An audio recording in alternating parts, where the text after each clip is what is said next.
Good afternoon, everybody. I'm going to call to order this meeting of Council and Committee. Mr. Clerk. Thank you, Mr. Chair. The first item is the minutes of the Council and Committee meeting held Monday, April 2nd. Recommendations to approve those minutes. Moved by Councillor Reamer, second by Councillor Asmundson. All in favour? Opposed? Carried unanimously. We have two delegations this afternoon. The first delegation is from the Tri-Cities Chamber of Commerce, and it concerns mobile business license for the Tri-Cities area. I'd like to invite Velvet Kate Capell, Michael Hind, and David Fantillo to come forward. Good day, Velvet. Hello, good afternoon, everybody. I hope I'm not yelling at you. I'm not used to speaking with a mic that works so well. On behalf of the Tri-Cities Chamber of Commerce, I thank you for the opportunity to appear before you today to discuss intermunicipal mobile business licenses.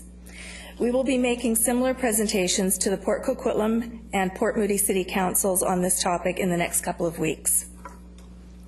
The Tri-Cities Chamber of Commerce represents approximately 800 plus member businesses conducting trade and commerce within Coquitlam, Port Coquitlam, Port Moody, Anmore, and Belcarra.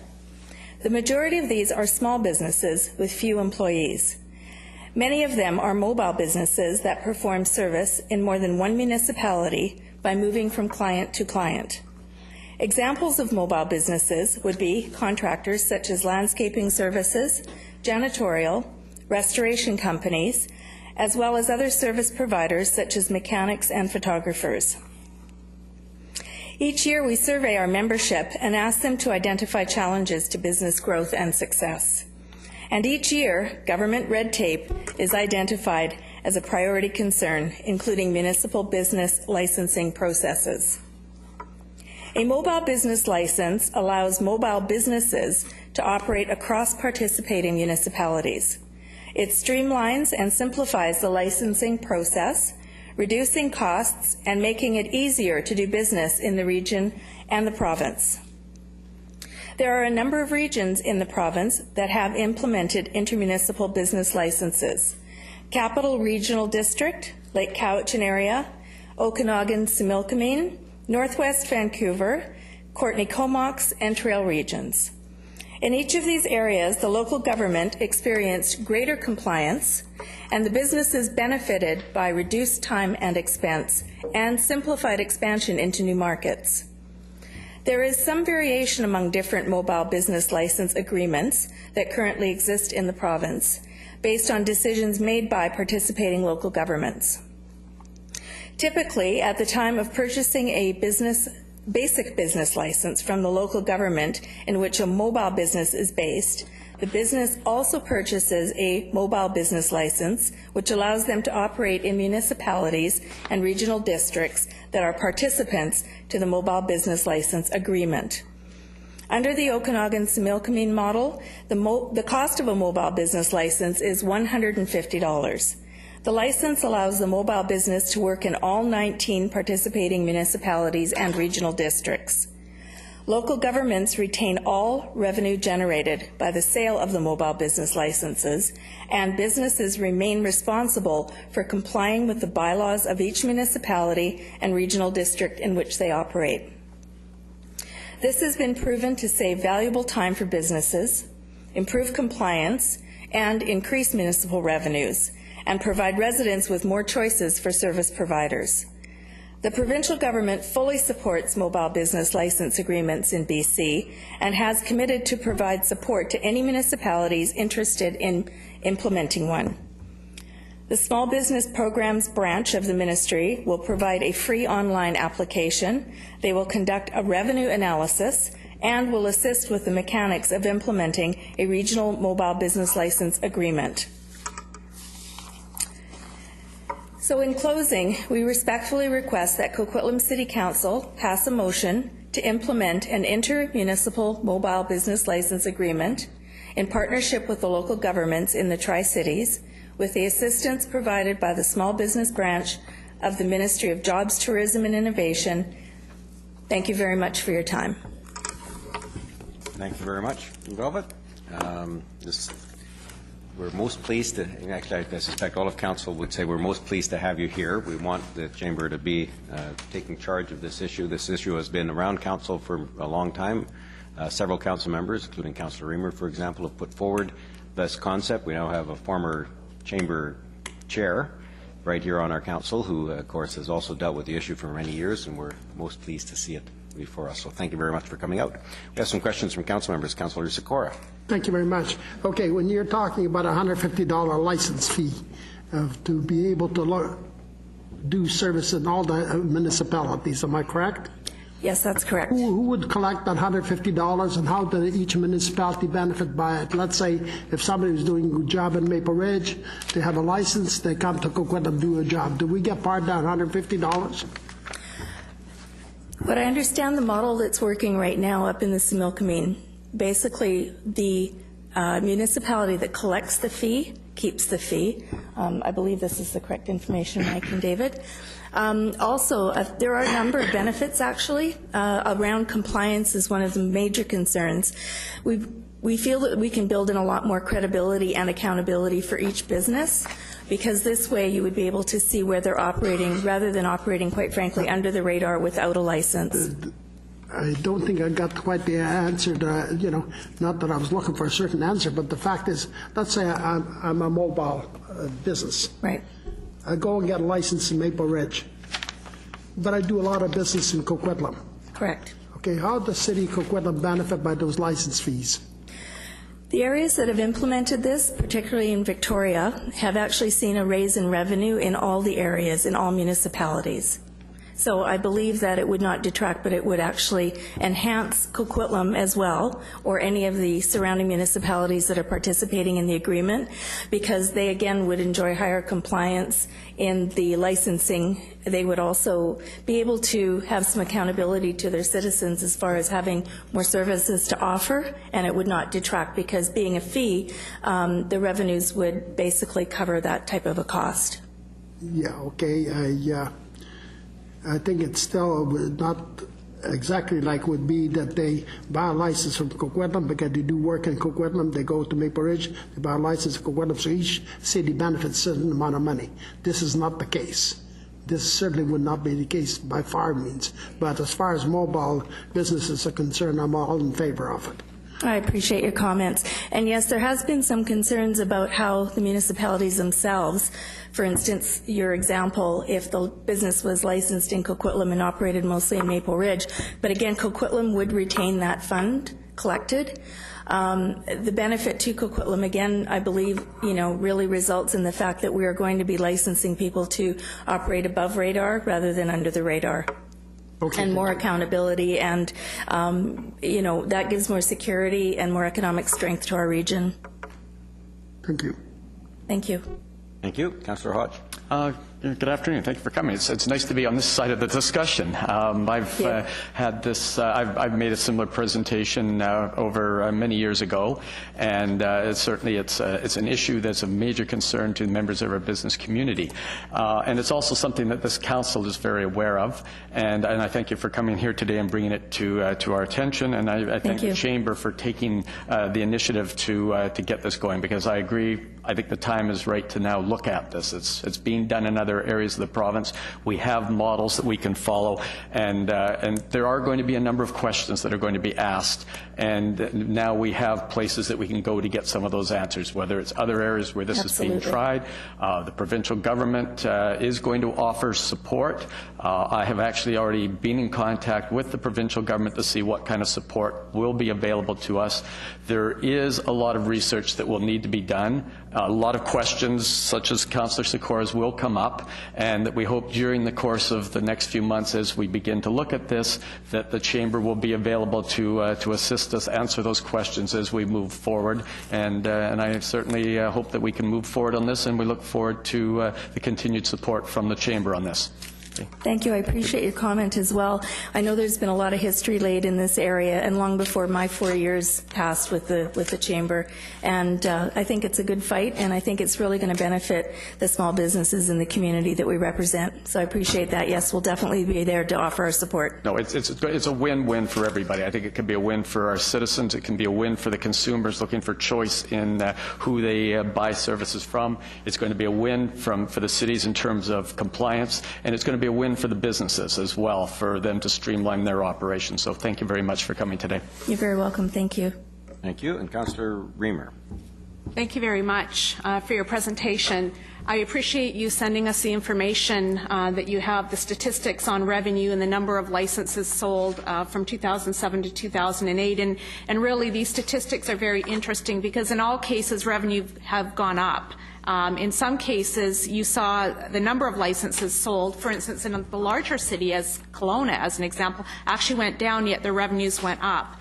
And in some of those smaller communities, who are often the communities that are concerned about this type of thing, their revenues went up and also their numbers went up. So this was a very interesting chart that you provided us. Thank you very much. Thank you very much for your interest. Thank you. I recognize that this is an issue that a great many of your members really won't be affected by, because this only really affects businesses that deliver their services to other to customers in various communities, whereas the coffee shop clearly still needs a business license. And I want us to really contemplate, I want you to continue to pursue this as we go to other councils, to not so much look at the questions of how much does the city get out of this, because the city isn't here just to collect money from businesses. The city is here to facilitate the operation of businesses in our community. And certainly when that plumber comes to Coquitlam to clear a drain, having him stop at City Hall to get the business license first is really counterproductive. Right now, I know that a great many skirt by. They don't do that because, and the city can't really justify the $150 charge for the business license to get to be permitted to come out and clear my drain on a Saturday. So I encourage you to continue to pursue this, and I know that I certainly will be supporting the streamlining of this long-standing thorn in the side of mobile businesses. Oh, Councillor Secor is back. Yeah, thank you very much. You know, I'm wondering why we're involving a whole lot of people in making this simple little decision on a business license that should be granted, and we should be, we're asking the public to come out, we're asking the Chamber of Commerce to come out, we're asking the world to come out. This council, by the stroke of a pen, can just make that decision. And that's exactly what we got elected to do. I don't want to be sitting here for the next 2 or 3 weeks by listening to a whole bunch of people talking. Like the Chamber of Commerce, it makes a lot of sense. It makes sense, so do it. So, you know, and it's not a case of that the city collects money and makes money, we shouldn't be making money, or we shouldn't be doing this, we shouldn't be doing a whole lot of things. This is a simplified little thing that, you know what, I don't know what it is, that we must bring an army out before we do anything in this city. And we're tying up the council chambers for years and years to come because somebody doesn't want to make a decision. No, that's exactly what's happening. I'm sorry, Mayor, but you make me mad sometimes with the comments you make. I'm sorry. Okay. Well, Councillor Secor, with a stroke of a pen, we could say that from now on, when you buy a business license, it applies in Coquitlam, it applies in other communities. But the other communities need to agree, or else they will simply say, no, you still have to buy a business license in Port Coquitlam or Port Moody. This is something where we can't do it alone. We need to have the commitment and cooperation of other communities. And I'm sure that with the Chamber of Commerce working hard on this issue, we'll be able to build that support on other communities as well. This isn't something we can do unilaterally, though, as you must know. Thank you very much, Velvet. Really appreciate your presentation. Thank you, Mayor Stewart, Councillor Reamer, Councillor Hodge, and Councillor Secor. Thank you.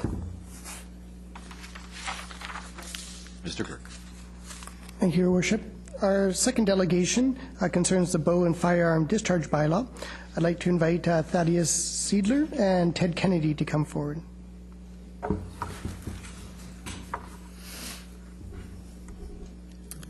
My name is Thaddeus Seidler, and behind me is my co-delegate, Ted Kennedy.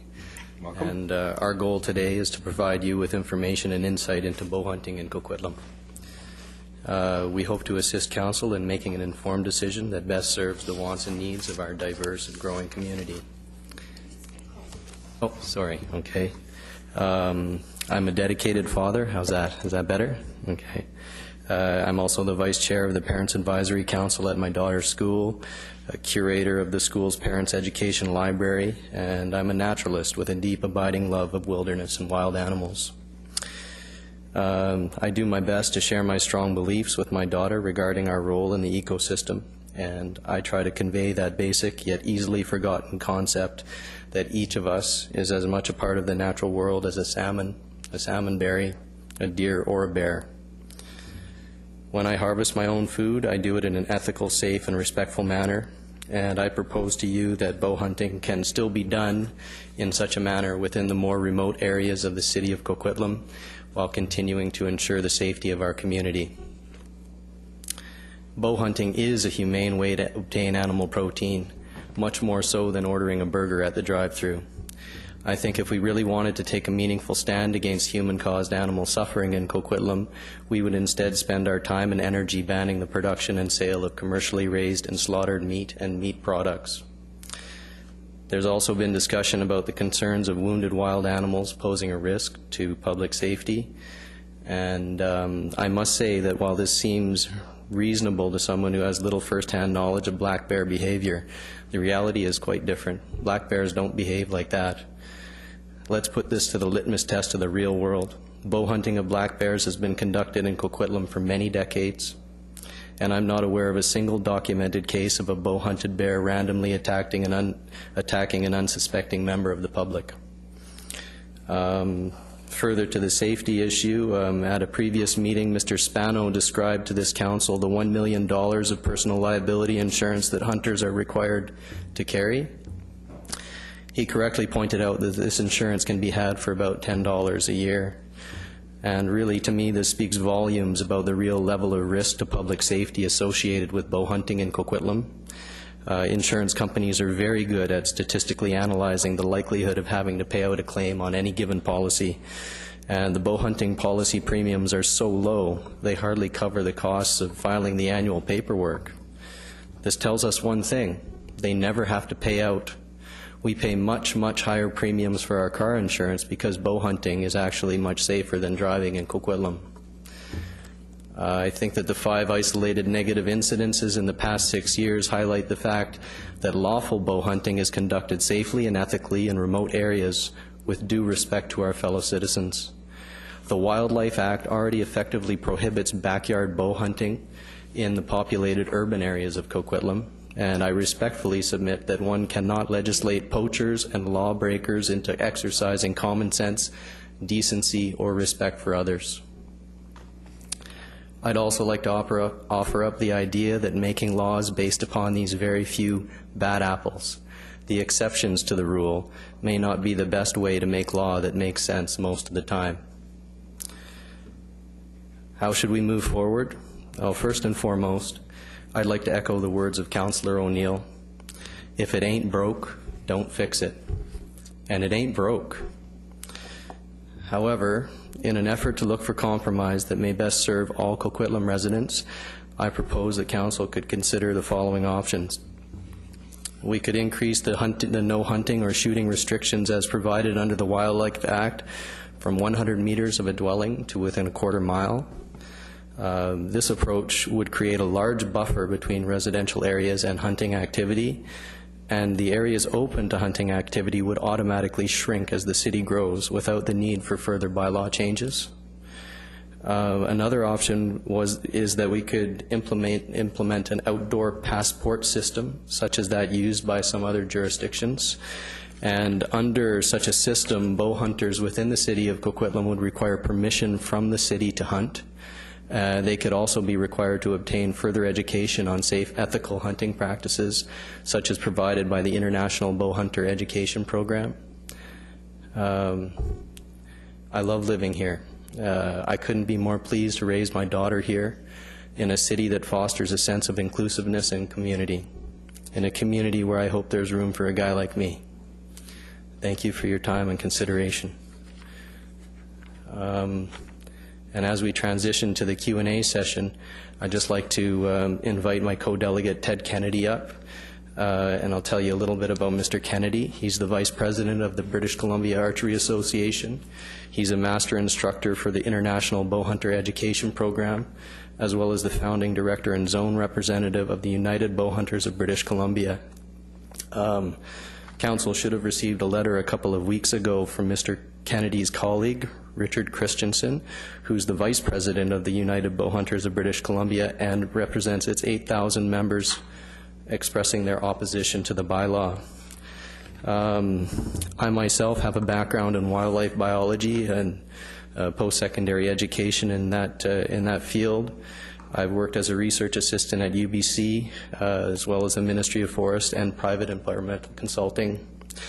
I've had the good fortune to be involved in a lot of really interesting mammal behavior projects, as well as fisheries projects. And between Mr. Kennedy and myself, we have over 30 years of bow hunting experience too. So we invite your questions, and we hope that we can help you guys come to a good decision. Thank you. Well, I thank you very much for that. We have a couple of questions from council members. Councillor Robinson.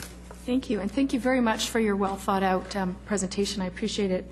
I'm curious, you never said where you lived, so are you a Coquitlam resident? I am a Coquitlam resident. And I live in northeast Coquitlam on Quarry Road. Okay, and Ted, are you a Coquitlam resident as well? I'm a former Coquitlam resident. I live in Surrey now, but I lived in Western Plateau for years. So I'm curious about when you and I appreciate you talking about more remote areas of the city. So as the city expands, and you're living on Quarry Road, know full well what's coming up in northeast Coquitlam, what's your vision for what remote looks like? Remote looks like a lot what I can see out the windows of my house and from my front deck. And when I look up there, I'm looking at Pinecone Burke Provincial Park, which will never be developed. And don't say never. You never know that. Okay. Which is not slated for when Councillor Robinson and I disagree. I think it'll never be developed. Okay. Go ahead. And when I see remote up there, when I look from my deck, I don't see a single other house. So Pinecone Burke is remote and expected to be remote. I would say so, yes. Okay, I agree. Thank you very much. Thank you. Councillor O'Neill. Yes, thank you, Mr. Seidler. That's a terrific presentation and well thought out. You're one of many presentations that Council has heard over the last couple of months speaking against the bylaw. And I understand from the Mayor that we're going to be having more delegations as well coming in the future weeks speaking against this proposed bylaw. My question to you is, do you know of any organization, club, team, society, a committee, ad hoc or official, a group or an organization that's actually in favor of this bylaw, not counting the little club of councillors here that are in favor of the bylaw? Do you know of anybody out there that's actually on an organized basis in favor of this bylaw? I know of interested organizations that represent thousands of people, and I don't know of any organization who supports this bylaw. Thank you very much. Thank you, and I bet you if you'd asked Burke Mountain Naturalists if they knew of any, they wouldn't have come up with this organization either. But Councillor Hodge. Yes, thank you. And it's true, we have had a lot of feedback from people in the hunting community, and people both from the bow and arrow side and also from hunters. And I have to say that that I appreciate that you're very passionate about the sport, and that shows in the emails. And I have to say that the emails that I've received, even from the people that are concerned, have been very well thought out, and you've been very respectful. And I think that sort of also plays into how you treat the environment. That I think that our hunters and people who go out into the woods, they are stewards of the woods and of our environment. I'm a scout leader, and there's a lot of similarities between the time that I spend out in the woods with my group and the time that you spend out in the woods with your group. But I'm also a resident in Burke Mountain, and I have seen what you describe as looking up at the hill and seeing nothing but trees. And you just described the view out of my back window 3 years ago. Today, I've got 30 homes being built there. The trees that were there come down. Kids are now playing behind my house, which was once an abandoned creek. So Burke Mountain is in transition right now, and things are changing. And I know where you're saying that I'd like to see sort of a quarter, maybe it's a quarter-mile buffer, but is that a quarter-mile buffer from somebody's home, or is that a quarter-mile buffer from where people now walk on trails? Because people are venturing out into the woods up there, and what was a wild wilderness area up there is changing. And as I said earlier, just from when I looked out my back window, like you look out your window today, I live up near Coast Meridian, which was almost just as rural as what's taking place down on Quarry Road. And I'm amazed at how quickly my neighborhood transformed from a wilderness environment to an urban setting with kids out playing. So, and incidentally, of the reported animals that were found with the bows, 2 of them I found in my neighborhood, with arrows in them. 2 of them that were found, they were found right on my street, which at one time was a wilderness area. So I'm concerned because I appreciate the sport, the integrity of the people that are involved in the sport, but I have to weigh that with the safety of the residents that live in my neighborhood. And although Councillor O'Neill has not identified a specific group, I would say that the people that I talk to each day on the dikes and that are the group that are concerned, and that group is growing. So this is a decision that we are going, as a council, going to have to take, and we are aware of the concerns of the residents there, and we're also aware of the concerns of the group. And I appreciate you taking the time, because as people come forward with information, that helps with our decision-making process. Right. Well, I think you've raised some really good points there. And with respect to the, the suggested quarter-mile buffer zone, if you follow the model that's already in place in the Wildlife Act, it wouldn't be from a specific boundary. It would be described as being perhaps a quarter-mile from a dwelling or structure or something like that. And I think if we were creative, we could come up with something that was flexible, that grew with the city. I'm familiar with your neighborhood, and boy, oh boy, I remember when it was wilderness, and it looks different now, and that's just the way things go. It used to be deer habitat and bear habitat, and not so much anymore. With respect to traffic on the dikes, my daughter and I go down there bike riding, and I'm an avid photographer. I've gone down there for many photography trips, and I've never seen a bow hunter down there.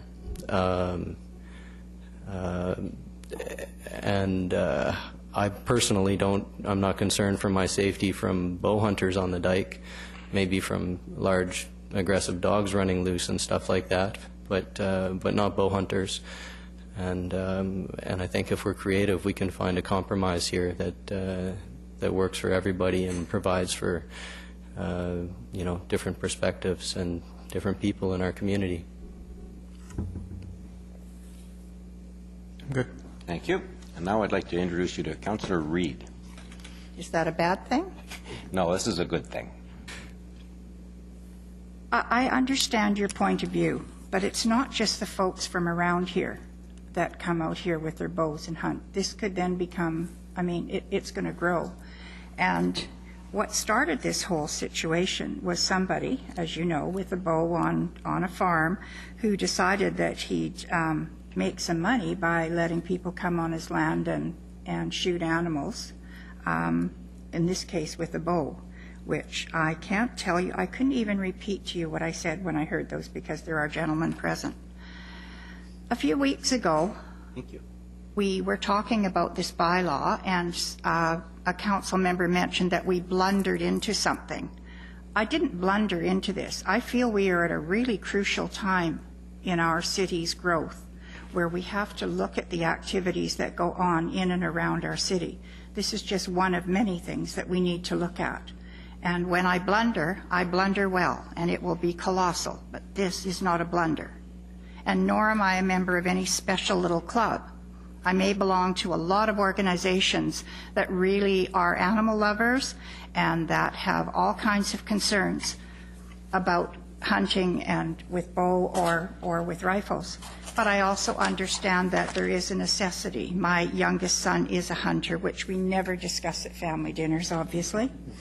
But just reading something from the Wildlife Association about birds, and you know, it's just one of the ways we manage the populations, and I understand that. And I was in Prince George once when they had to do a bunch of stuff with deer and with wolves in the other north where he was, and I understand that, so I'm rather pragmatic about it. There's lots of people we need to hear from, and one of the people I want to hear from is Drake Stevens. And he's our bear aware guy, but if you want to hear about the foibles that happen in our city that affect our residents, I think that's the gentleman that I would like to hear from. And I want to hear from everyone who has any input onto this topic. And I thank you for coming forward, and I thank you for your approach to this. Well, perhaps I can give you a little bit of information. You talk about the Bear Aware program, and I did mention bear behavior, and you know, there's this perception that there's a perceived risk that an unsuspecting member of the public might be attacked by a wounded bear, and I'll tell you a little bit about my experience with bears.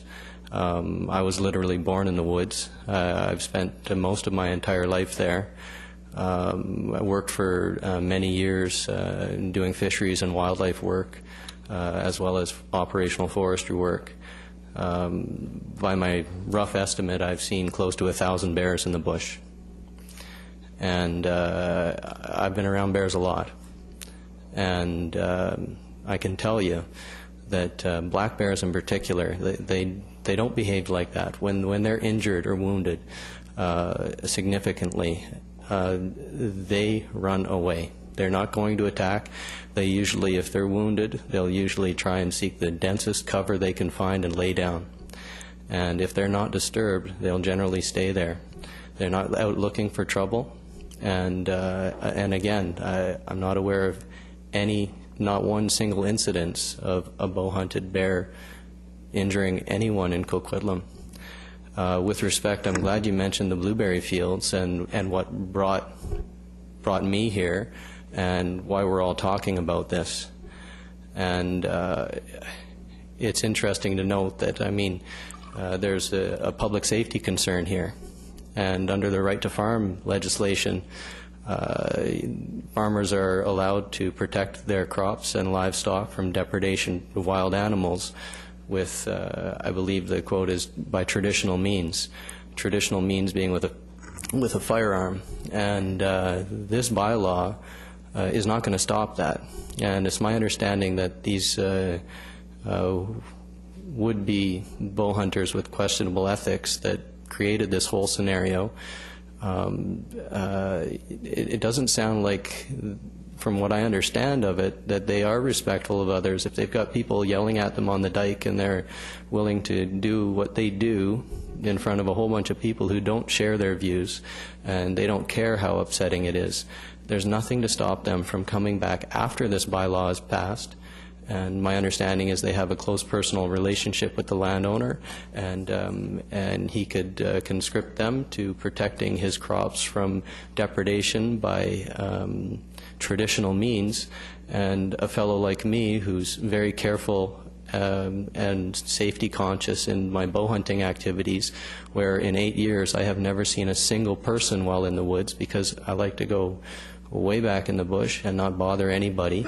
But these guys could come back there with a gun and do the same thing. So we pass this bylaw, and how will public safety be enhanced? I don't think it will. I'm sorry. Okay, thank you. Won't be able to go much longer because we do have a tight agenda today, but I got Councillor O'Neill and another supplementary question, I guess. Yeah, just one follow-up question on the that's been my point, that I don't think it's going to do any good, but I want to address something that Councillor Hodge raised about the half a dozen or so black bears that were found, or animals, deers, and found with arrows in them in existing residential areas. It's been my understanding that, that all of these animals were out of season and out of area. They were obviously shot by poachers or renegades or lawbreakers or something like that. So do you think there's a symbolic value to passing a bylaw that would that would perhaps try to get the message out even further to these guys who are already breaking the law anyway? Is there anything that you think there's symbolic value to a bylaw that would ban any further hunting, bow hunting and gun hunting in the city? My first thought on that is that fellows who fail to grasp the nuances of symbolism when there's people yelling and screaming at them on the dikes are not going to care at all about a bylaw. As a matter of fact, they'd probably hold it up for ridicule. And if they don't already respect the Wildlife Act, with which, all due respect, has much greater teeth than a bylaw. Under the Wildlife Act, you can have your vehicle confiscated, you can have all your hunting equipment confiscated, which could run into the thousands of dollars. And I'm not sure what the fines are, but I believe they're also in the thousands of dollars. For fellows who don't care about stuff like that and don't care about respecting their fellow citizens and doing something controversial discreetly, I don't see how it would have any symbolic relevance or realistic results. Thank you. That's what I thought too. Thank you very much. And Councillor Robinson. So one of the things that I'm recognizing, given the number of delegations that keep coming, is that we may need to find a different way to do this conversation, because I don't know how useful it is to keep every week having more delegations, and would hope that we could perhaps do some sort of public something or other with Drake Stevens, because counter to what Councillor O'Neill's heard, I actually have heard from Mr. Stevens that there have been poorly killed animals with bow and arrow by hunters who had licenses, who really were a little out of their depth, who created some problems. So it does happen. And so rather than having bits and pieces of information, I was wondering if we could perhaps have some sort of public opportunity rather than piecemealing it, because that's what we're getting. We're winding up debating before we're ready for the debate. But if there was some, maybe staff has some idea of what we might be able to do so we can take care of this, get better information. I'm actually going to suggest that staff report back on some options related to a public forum, town hall, whatever, but Mr. Steblin has a thought on something. We can either do it two ways. So we can either come back with a report to give you options, or we can simply pick a future council in committee and have an accompanying staff report with options for future bylaws in that and then have it open to all, have a mini public hearing, not a formal public hearing, but have a mini public hearing. We can either, if council is comfortable with that, that's what I would suggest, just do that. We'll pick a date sometime in the future, publicize it. Anybody who's interested in this could come. If council's not comfortable with that and would like some alternate suggestions on how to do that, then we can report back on a process. But I think that would work for us, just simply picking a future council and committee date and having a staff report, having all the staff who are involved in this there, and publicize it so that anybody who's interested could come. And if council is comfortable with that, I would suggest we just move forward with that process. I'm going to suggest then an appropriate motion might be that staff work with council by consensus to develop a process and timing of a public input session on this topic. And with a presentation by Drake Stevens, because I think it's really important to hear what he has to say. Whatever he said. Is that your motion? That is my motion. With Drake included. Moved by Councillor Robinson, second by Councillor Asmundson. And on that motion, I'm going to ask you, just hold with us, because some of these may be questions for you, but some of them will be process. Thank you very much. Councillor Reamer. Yeah, this is a question on process. If we do this and we do advertise it, will we also allow feedback by other means? Because if you're talking about having a public hearing in council and committee, it's in the middle of the day. How many people can make that? That would be very easy to accommodate as part of the publicity for the event. We could simply say, if you're unable to attend or would otherwise like to provide commentary, please provide commentary through hard copy or email version by such a date, and then we can produce a packet that we could of information that is submitted. Very similar to a public hearing in terms of anybody who makes any comments. We would just have a package of information for council's information when they deal with that. Thank you. Thank you. Councillor O'Neill, Councillor Sikora. Councillor O'Neill. Yes, I would hope that the package of information would also include all of the summaries of the very many very good presentations we've received over the last several weeks speaking against the bylaw. I wouldn't want those now discounted because there's going to be a new process. We've seen a lot of well-meaning people taking time out of their day to come before council to present very strong cases against the bylaw. I don't want those presentations that have already taken place diminished or devalued in any way. So I would hope that they would have time to maybe come back and partake personally in whatever public meeting there is. But if they aren't able to, I'd like to see their summaries presented by staff in some sort of a report as well. Certainly, we can have the minutes of all the previous council and committee discussions attached to that issue, and anybody is welcome to come to that future event, even if they've already appeared before council once before. Thank you very much. And I assume Councillor O'Neill intended to include any presentations or emails and correspondence in favor or against the, essentially on the subject of, we have the bylaw. Yes. Of course. Okay. Councillor Sikora.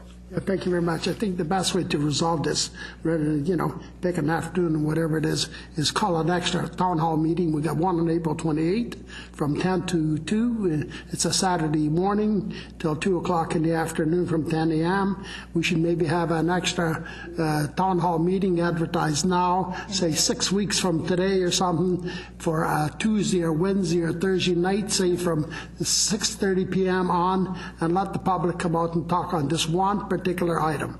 I think that'd be the best way of resolving it. Otherwise, I don't think we'll get to the bottom of it for years to come. And I would second that. Well, that's already the motion. The motion is to have a public input. We could call it a town hall if we want, but it's a public input meeting that includes the options of correspondence and email and such. Well, I'm sorry, Your but Worship. no, The it's subject, not. that's the motion that's on the floor. The motion, that does not clarify the motion that I'm suggesting a town hall meeting, and I can make it as a motion, because what you've got on the floor now is a wishy-washy thing. You've got nothing concrete that is going to point a day or an evening when it's going to happen. So let's say that I would move that we have an extra town hall meeting, say a month from now, 6 weeks from now, be publicized in both papers broadly and widely, and the fact is so everybody can come out and speak to this one item.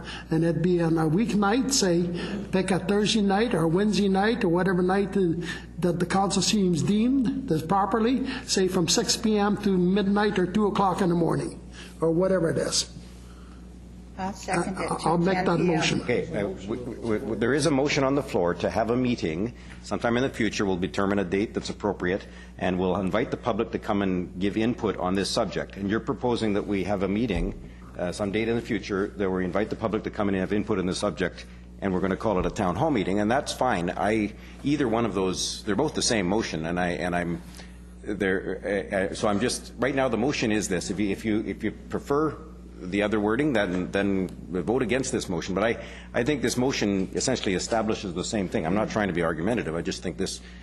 Actually, Councillor Robinson, it's your motion, so I'm going to set aside the speaking order for a second, and perhaps we can get clarification, or perhaps you can adapt your motion. So I think what Councillor Sikora and Councillor Reid are speaking to sort of captures what I'm trying to get at. The suggestion from staff was a council and committee, which might be less than ideal, given that it is an afternoon and it is harder for people to come to, and given that we do want to hear from a broad base of people who support it or who don't support it.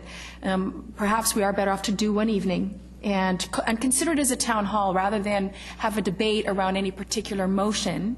Let's just hear what people have to say about it, and then and perhaps get a staff report beforehand so that we have all the information. Whether we get the staff report before or after, not sure that it matters, but I do think an evening would be better. From our perspective, we can make either work. So, and I'm sort of seeing the consensus to do an evening meeting, and we will move, unless there's any further commentary, we'll move to set that up. Great. Thank you. Okay. The motion actually was worded by me originally, so and I thought that's exactly what I moved. It is. So the motion is slightly clarified. It's going to be an evening, and staff will work with council to work on a date that meets our schedules, and we will open the floor to the public for input on this subject. Yes. Councillor Reamer, do you have anything further on this? Well, I do have one concern, and that is these fellows who are standing before us, it's their sport. They have a keen understanding about what the issues are with this bylaw. My concern is, how are we going to communicate all of this to the general public? And so I fully support public consultation on this, but I think that we have to be very, very careful on how we communicate the information, and perhaps at the public hearing that we hold, there ought to be some sort of presentation explaining all of this, because I do have a concern that this is a complex issue and that it's not going to be all that easy to communicate it. So I just want to leave you with that. Thank you. Okay, and Councillor Zakor again. Yeah, thank you very much. You know, I don't know what's so complex about this idea or how we're going to communicate. Very, very simple. We're going to be there publicly, sitting in front of all the public that's going to be able to speak to this. Now, at the end, whatever happens, whether you think the public has been communicated enough or they've got enough information or they don't, we're going to be listening to the presenters like these gentlemen are here today and either believe them or disbelieve them, one or the other, and make a bloody decision. That's what I'm all for. I mean, that's why I'm calling for an evening meeting. They'll take maybe 6 hours, 8 hours on this one issue, and then the council members are going to make a decision. And, you know, I don't see anything complicated about it at all. The only complication is going to be that people are going to have to make around this table to be able to vote, yes or no. Very simple. Okay. So we're all in agreement. That's what we'll, by the sound of it, we'll have the motion on the floor. All in favor of a town hall meeting on this subject? All opposed? That motion carries unanimously. I thank you very much for coming and for stirring the debate so much, and for all of your future contact with us, that I'm sure you'll continue to be involved as this process unfolds. Thank you for your time. Have a good day. Thank you. Moved by Council. Just before we adjourn, just for given the unanimous nature of that, we'll record that as direction. Otherwise, we have to take it forward to council to get reapproved. So at the unanimous direction of the committee, and we'll proceed to set up those things rather than take it through. Thank you. Moved by Councillor Reid, second by Councillor Robinson. All in favor of adjourning? Opposed? Carried unanimously.